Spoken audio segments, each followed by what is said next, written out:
ABC ન્યૂઝમાં આપનું સ્વાગત છે। હજામ ફળિયા અને દરબારી શાળા આસપાસની ગંભીર સમસ્યાઓ અંગે તંત્રની ઘોર ઉપેક્ષા। દર રવિવારે ગાંધી ચિંધ્યા માર્ગે આંદોલન કરવાની લોકચેતવણી।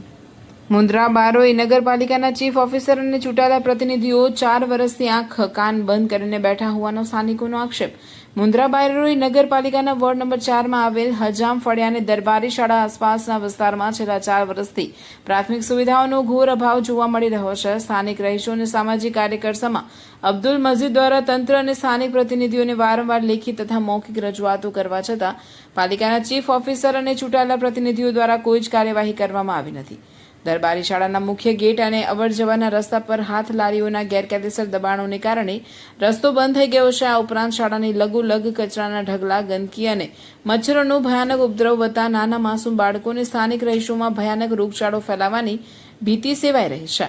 વિસ્તારમાં રખડતા આખલાઓ અને ઢોરના ત્રાસથી અકસ્માતોનો રોજિંદો ભય રહે છે।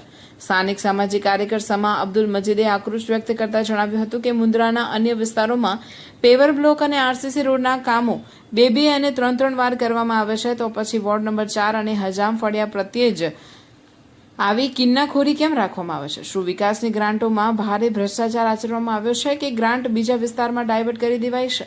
તેમણે વધુમાં ઉમેર્યું હતું કે જો તંત્ર તાત્કાલિક ધોરણે આ દબાણો દૂર કરી સફાઈ અભિયાન હાથ નહીં ધરે અને રસ્તો ખુલ્લો નહીં કરે તો સ્થાનિક રહીશો દ્વારા રવિવારથી ગાંધી ચિંધ્યા માર્ગે આદર્શોને અપનાવીને તંત્ર અને સત્તાધીશોનું સન્માન વિરોધ કાર્યક્રમનું આયોજન કરવામાં આવશે। આ બાબતે ઊભી થનારી તમામ કાનૂની અને કાયદાકીય પરિસ્થિતિની સંપૂર્ણ જવાબદારી મુન્દ્રા બારોઈ નગરપાલિકાના વહીવટદારોની રહેશે।